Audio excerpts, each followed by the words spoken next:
Now, Nigerian security forces are investigating the possible mass abduction of 60 more schoolgirls from the country's north. The latest abductions are reported to have taken place in Borno State. Witnesses say gunmen seized the girls and at least 31 boys from villages near Damboa. And that's close to Chibok, the village where more than 200 schoolgirls were taken back in April. Nigeria's government has been criticized for not doing enough to free them. Fighters from the armed group Boko Haram were responsible for that abduction. Well, Andrew Simmons is live in Maiduguri in northeast Nigeria for us. Andrew, how much do we actually know about this? What sort of confirmation have we had?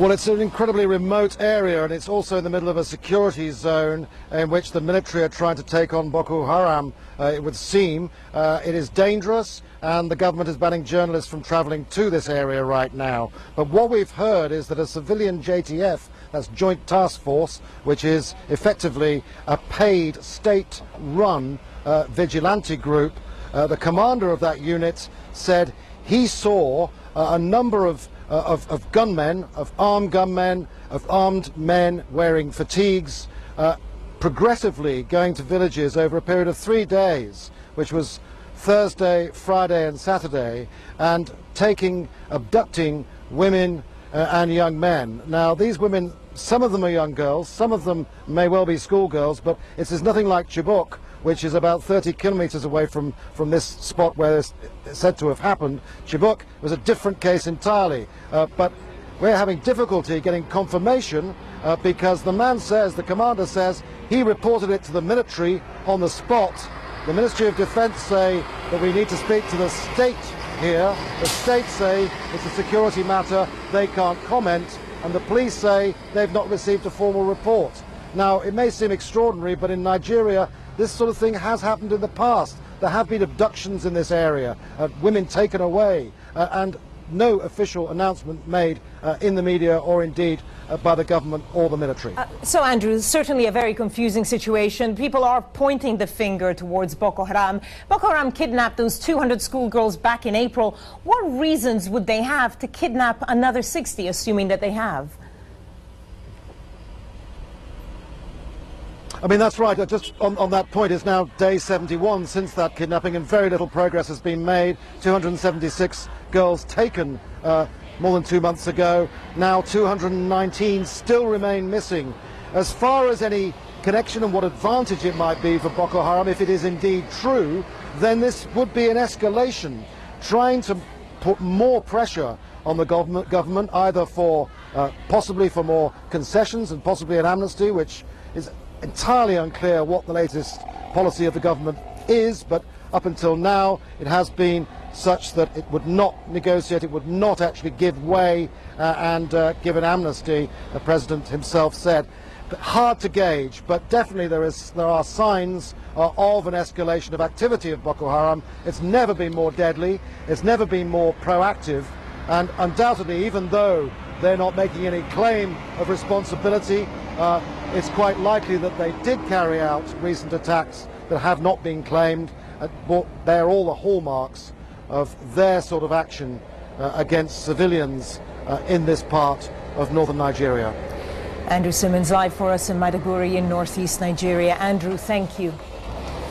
Well, for more on this story, we're joined in the studio by Nigeria analyst Anthony Goldman. Thanks so much for being with us. So why, assuming it is Boko Haram, we heard Andrew Simmons there saying that we don't know for sure, but certainly that's what a lot of people suspect. Why do you think Boko Haram would keep on kidnapping schoolgirls? I was speaking earlier today with some security people in Nigeria, and the view there seems to be that there has been a significant increase in cooperation with neighbouring states. The feeling in Nigeria was that they were fighting a war against Boko Haram with one hand tied behind their back, that as soon as there was an attack they would pursue militants to the border, and then militants had safe haven in Cameroon, in other neighbouring states. And they feel since a conference of regional states in Paris a month ago, there's been a much more significant, more serious approach, particularly by Cameroon, that has moved army units to the north of the country country, and that's actually had the effect of pushing back some of those militants from their rear bases, pushing them back into Nigeria.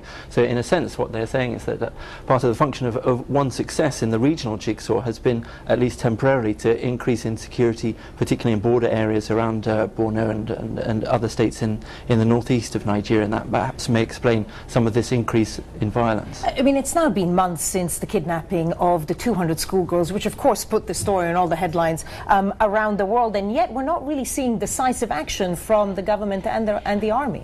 Yeah, I don't know if what decisive action, what form that might take. Well, I guess they haven't found the girls, first of all. Well, I think my understanding is that they do. The army chief has said that they're aware of the girls. The increasing cooperation with the US, with Britain, with international powers has given them in Nigeria access for the first time to surveillance and satellite imagery they didn't have before. I think they're fairly confident that they know where the girls are, in how many groups the girls are, but are extremely reluctant because of past experience to adopt a military option. In the past, that because Boko Haram might kill the girls. In the past, that's exactly what's happened. You know, that the priority, I think, for government officials that I was speaking to is the safety of the girls, and they would prefer that over a swift outcome, even if it means it's a prolonged process to try to wear down, and they rule out nothing. Even the official I was speaking with earlier said there are still back channels open to discussions between intermediaries working with government and Boko Haram, looking at a variety of issues. I think that the problem that there is, the level of international attention that has focused on this issue in recent weeks has highlighted the level of atrocities that some people in Boko Haram have been able to get away with in recent months, burning children alive, rape and murder. And I think that what they perhaps would be looking for, and perhaps Ramadan next month might be an excuse, a pretext for it, is to see if there might be some way of looking at some of the people who are held in detention in government who perhaps are not connected to acts of violence, but perhaps do have connections to Boko Haram that might perhaps allow both sides to back away from this issue. Just briefly, do you get the sense that a lot of these actions by Boko Haram are just getting more publicity, or do you get the sense that the group is actually getting stronger? Well, I think that that, I guess, depends on who you're speaking to. I think that the feeling in government is that the resort to acts of terror on soft targets is an indication, perhaps, of some of the gains that the security forces have made in capturing. You hear reports of capturing of senior commanders, that perhaps this has isolated the leadership of Boko Haram, made them more or less reluctant to back off some of these more terror-based attacks, and that actually what we're seeing is a pressuring against Boko Haram, pushing them into a corner, and that, of course, is a difficult situation. Anthony Goldman, Nigeria analyst, thank you so much. Well, still lots more to come on this Al Jazeera News Hour, including the U.S. Secretary of State calls for a more inclusive government in Iraq as the June death toll exceeds 1,000. A new type of alert. Scientists in the U.S. could soon be monitoring our health through mobile phones.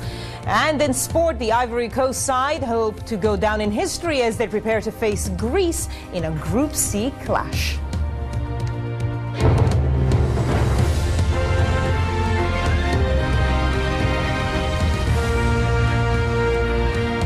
Let's go to Ukraine now, where a military